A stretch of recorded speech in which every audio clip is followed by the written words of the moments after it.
Hey, Sean, do you know what? I think that our listener want real protection against cyber risk. And I know that High Trust is the leader in cybersecurity assurance. But what makes them the go to choice? Well, according to our friends at HITRUST, because their framework covers 100% of the known tactics, techniques, and procedures, in 2024, organizations with a HITRUST certification had just a 0.59% incident rate, meaning 99.41 stayed breach free. That's solid. But what about staying sharp over time? HITRUST regular certification process isn't just a checkbox, it actually drives improvement. Repeat customers see up to 54% fewer corrective actions needed year over year. And now, with their new AI security assessment and certification, you can actually tackle AI risk with confidence as well. Then check out the iTrust framework. Go to hightrustalliance.net to learn more. You'd think I'd know how to work this thing finally after all these years. I don't expect I don't that expect much it from either. you, honestly, I know. Sean. It's every day is a new day for me. Still learning this computer I'm thing. still learning. Yeah, I'm still. We're talking about 56 baud modems, so there you go. Yep. Going all the way back there.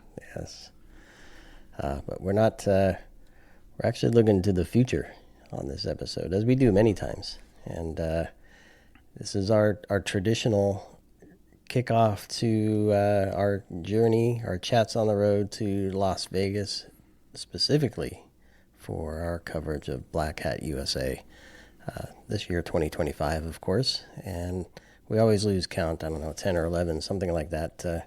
Years ago, we were quote unquote hatched as ITSP Magazine in connection with Black Hat, and thrilled to have Steve Wylie, the GM, for the event and many other things at Informa. And we're going to talk about all the stuff that's going on. It's a tradition we have with Steve, and it's always a pleasure to see you, Steve. Yeah, likewise, Sean and Marco. And I think it is 11 years, by the way, because I think I've been with Black Hat for 11 years, and I feel like our start dates sort of align somewhat. It does. I think Yes, so. It does. I think we do 2014. this. I think we go over this every year, and I then think so. I Sean think is so. losing memory lately. Well, we're so getting I older forget now, about it. I know. so we got to remind each other of important dates and Yep, and facts. sure, it is important. I mean, for the industry, it's one of the most important events, and I know you guys do it in other places around the world, so it's not just Las Vegas, but that's what we're going to talk about today. So, I think Sean did a little introduction about who you are, and we all know, I guess, what Black Hat is. What we really want to know is what makes Black Hat different this year from other year, because it's never the same, right? This industry changed so fast. It's never the same, and no two Black Hat events are the same from one region to the other and from one year to the next.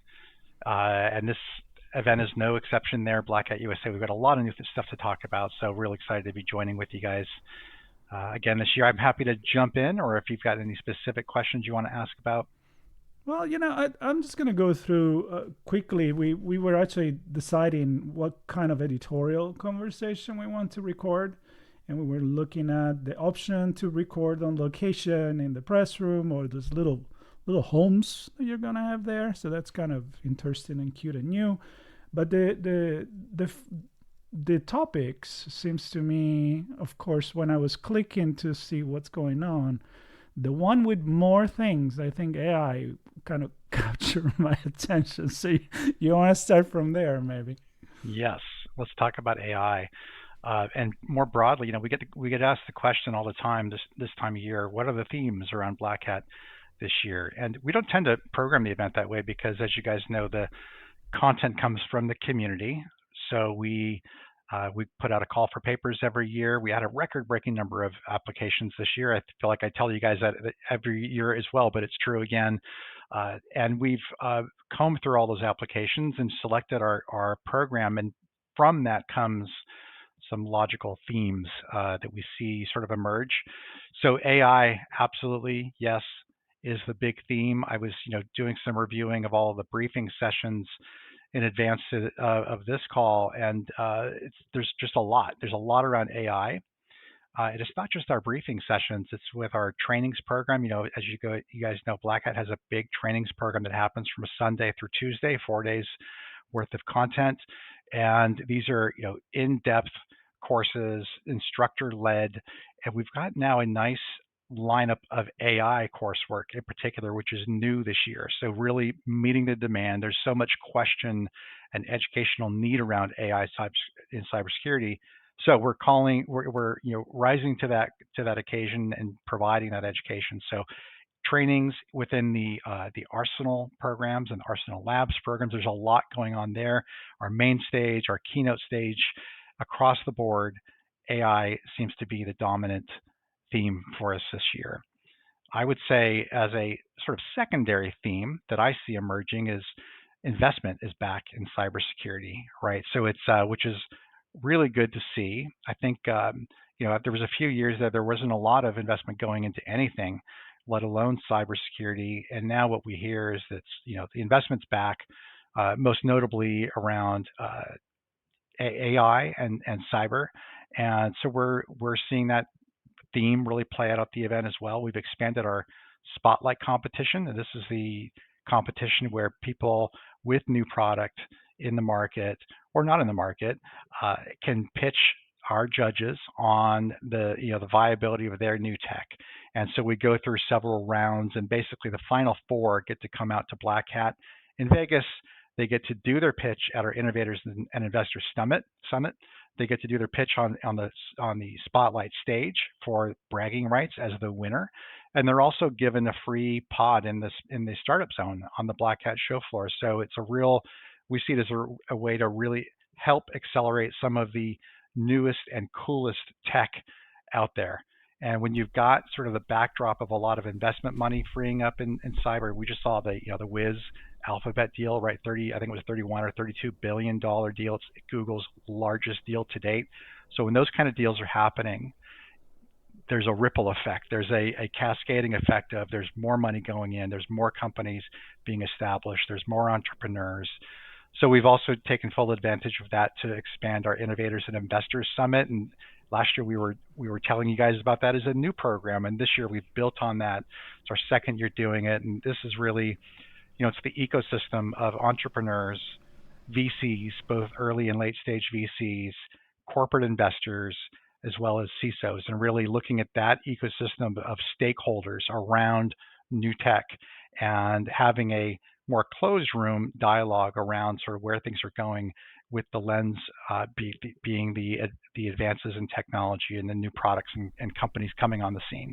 So really Steve, excited about that as well. Do you feel like this AI wave, which is more than a wave, it's actually an entire ocean, in my opinion, but do you feel like that's really that buzz and that technology that is driving more investment in the industry more than policies and regulation and all of that?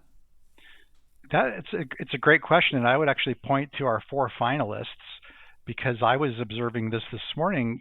If there's 4 companies that made it through to the final round for the spotlight competition, they are FireTail, KeepAware, Prime Security, and Twine Security. 3 out of the 4 of those, if you look under the description a bit further, they're all basing their solution around AI. So I think that's quite telling there when you see that 75% of the companies that are making it through to the final round are all leaning in heavily to AI, and then you see it across all of the exhibit areas on the floor. You'll walk the floor this year at Black Hat, and you'll just see AI on everything, for better or for worse. That is just absolutely the dominant theme playing out. Sorry, I'm muted there as I'm like scrambling to look at a bunch of things.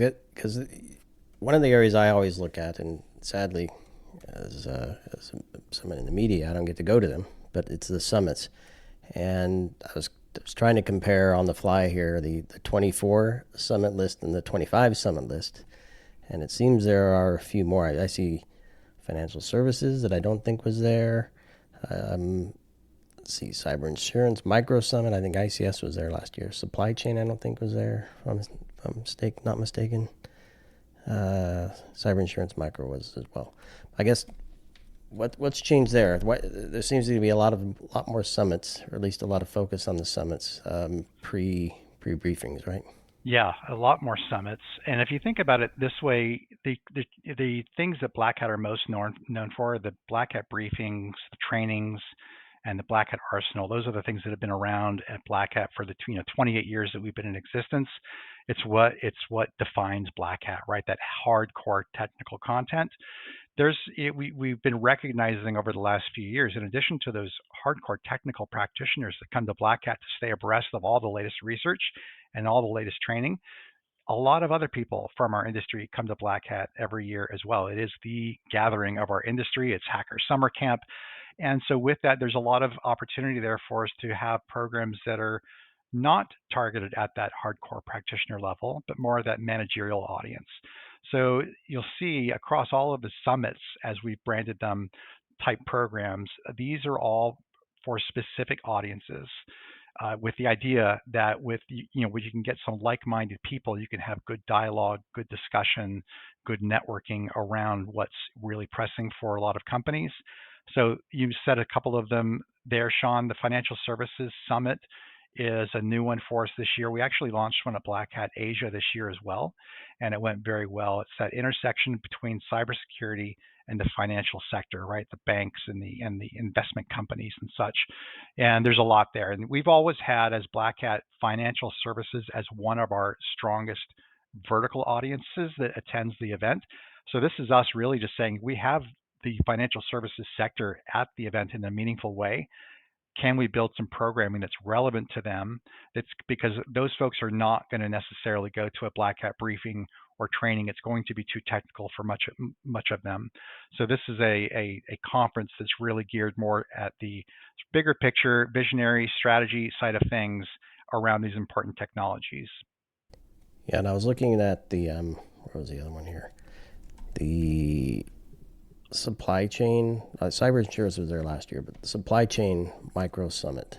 Tell us a little bit about that one too. Yeah, supply chain micro summit. So that is also new this year, and that is a program that'll happen in the business hall. So it's part of our expansion of business hall content as well, which we've got a lot of this year.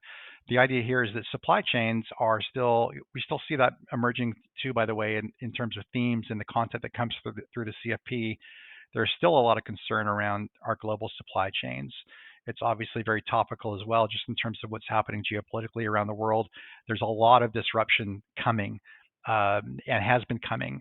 And so how are we as cybersecurity practitioners protecting ourselves with supply chains that are often now moving around the world as well, and really understanding the full level of exposure and vulnerability across your partner networks, across your supplier networks, et cetera. So that's a new one for us. We're hoping it's going to be a nice, strong demand draw for our audience, because what we hear from our audience is that continues to be a very important issue for them. Is there anything that kind of surprised you from all the submission, that maybe something that you didn't expect that became popular this year? Like, what's going to be the buzz, on your opinion, something new that AI, we already know that?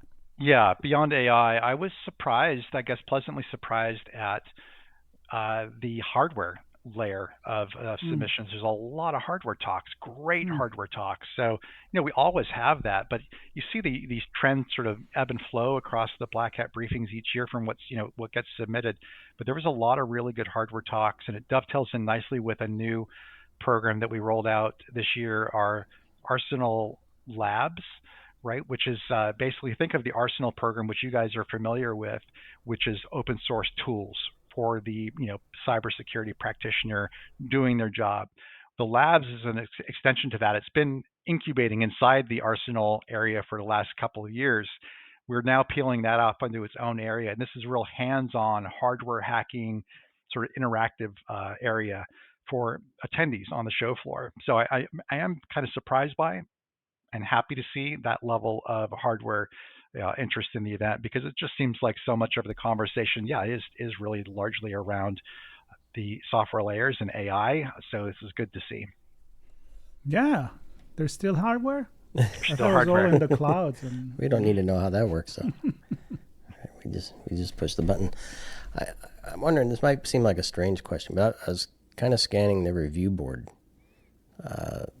members, and it strikes me that there may be some new names there. So I don't, can you paint a picture for how Black Hat itself has changed, maybe from last year to this year? But it seems like, just as a starting point, it seemed like there are more review board members, bringing different perspectives to kind of the talks, and I guess you need more people if you have more submissions, right?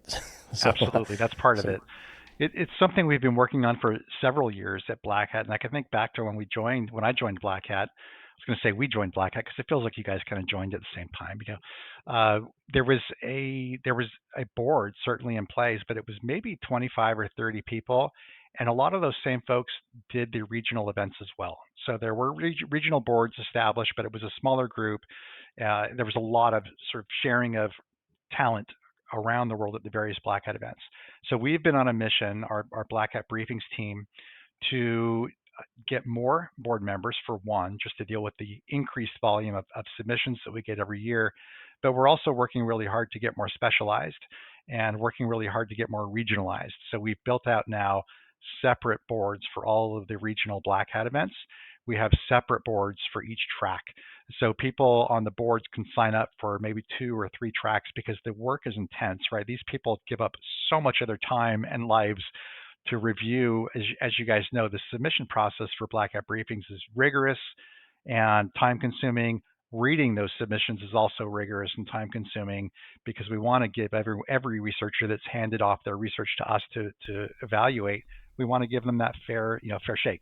So that becomes a labor shortage issue. So we've been trying to expand the team. I think across all of the various Black Hat boards, we're up to nearly 200 people. So that includes our trainings programs, our briefings, of course, those are the big boards.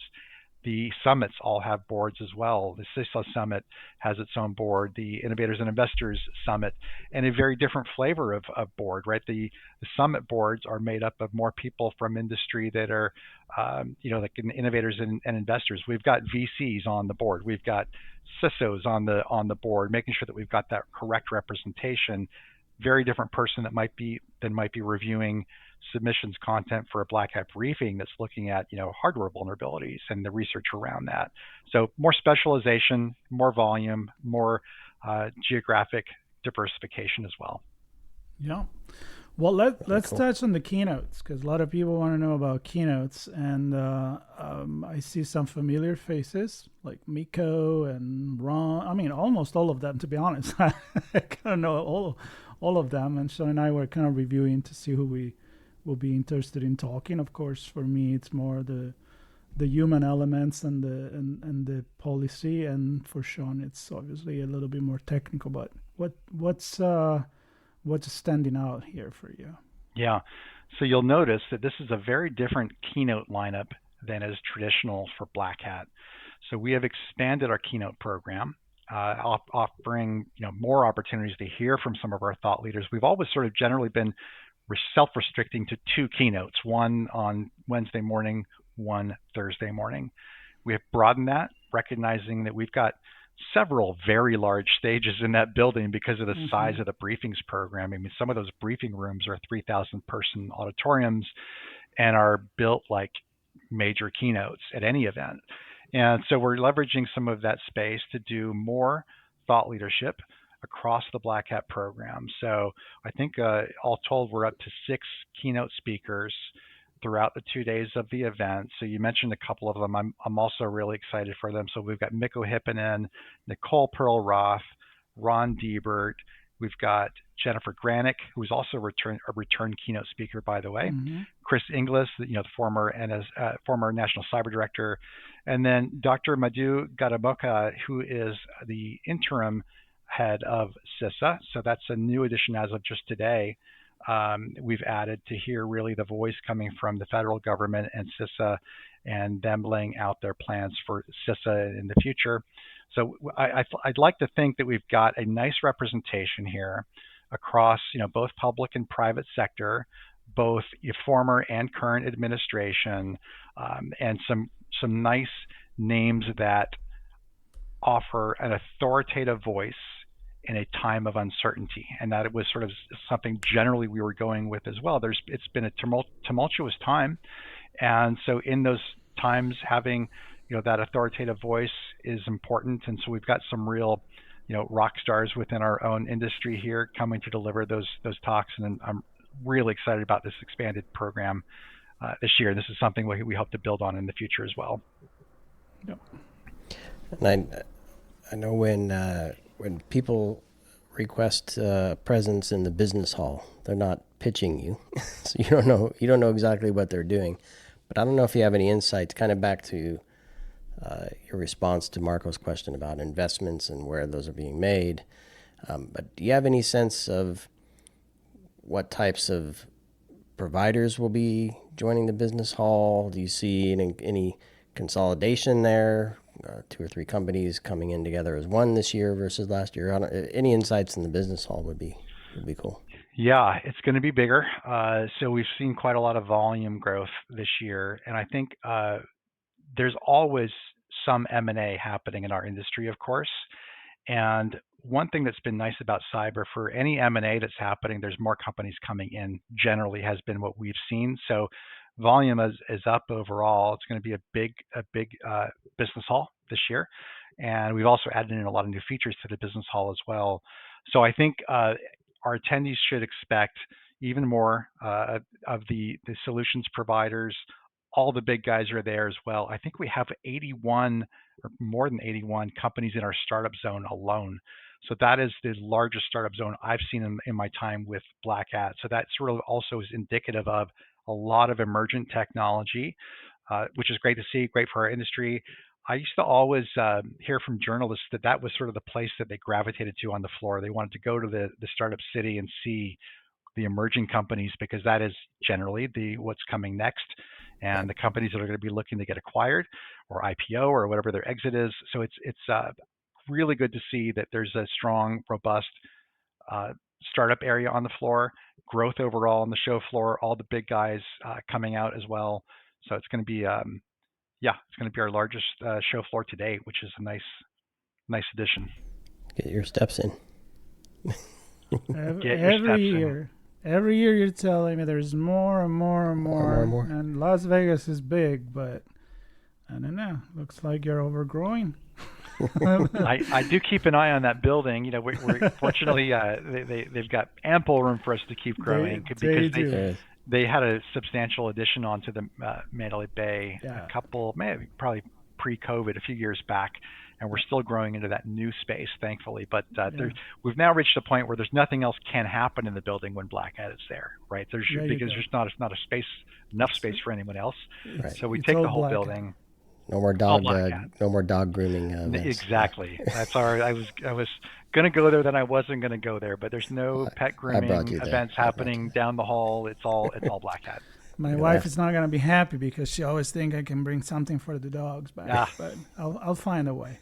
Anyway, look, always great to chat with you. It's a tradition that, of course, we want to keep having and even expanding, obviously, and possibly to other events that Black Hat is having around the world. But this is the main one.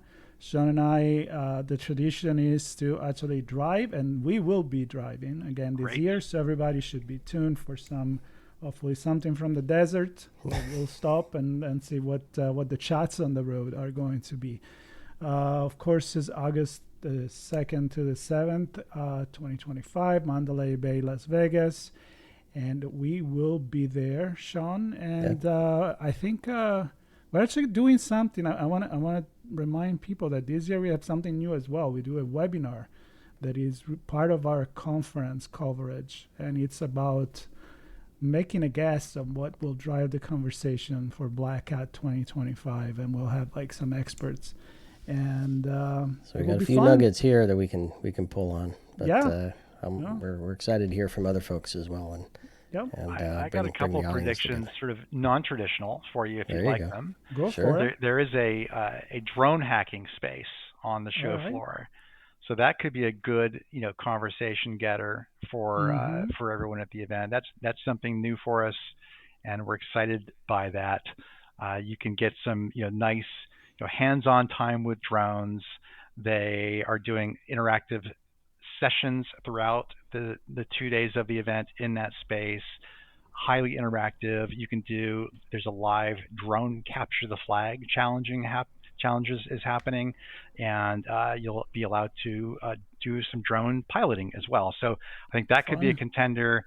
There's also a new career development zone on the floor. Not as sexy of a topic as drone hacking, but still, I think people want to advance in their career. And this year we've got a very robust 2-day program happening in the business hall that's all around career development. And we brought in experts from different areas to really help people with their own career planning, and we hope that's going to be a nice addition to the event this year.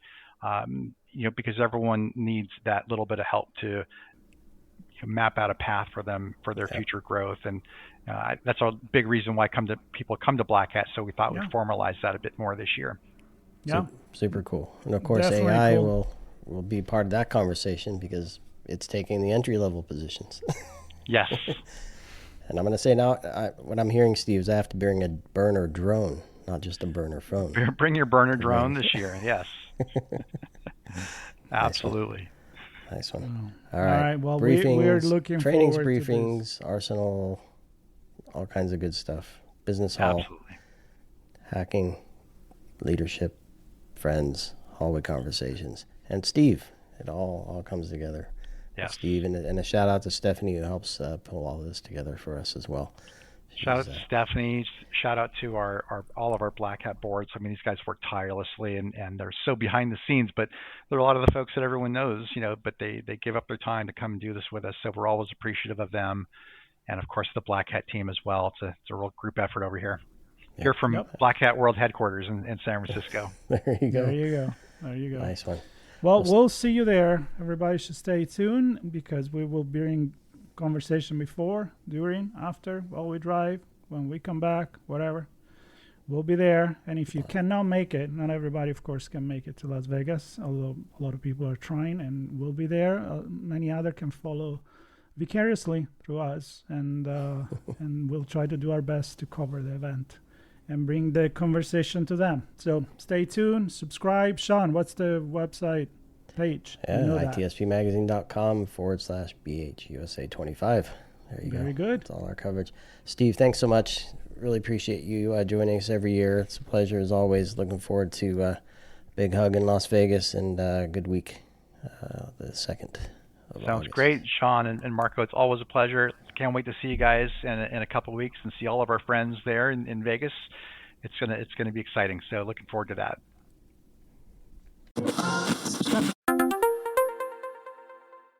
Hey, Sean, do you know what? I think that our listener want real protection against cyber risk. And I know that HITRUST is the leader in cybersecurity assurance. But what makes them the go-to choice? Well, according to our friends at HITRUST, because their framework covers 100% of the known tactics, techniques, and procedures, in 2024, organizations with a HITRUST certification had just a 0.59% incident rate, meaning 99.41 stayed breach-free.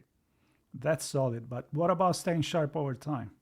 HITRUST's regular certification process isn't just a checkbox, it actually drives improvement. Repeat customers see up to 54% fewer corrective actions needed year over year. And now with their new AI security assessment and certification, you can actually tackle AI risk with confidence as well. Then check out the HITRUST framework. Go to hitrustalliance.net to learn more.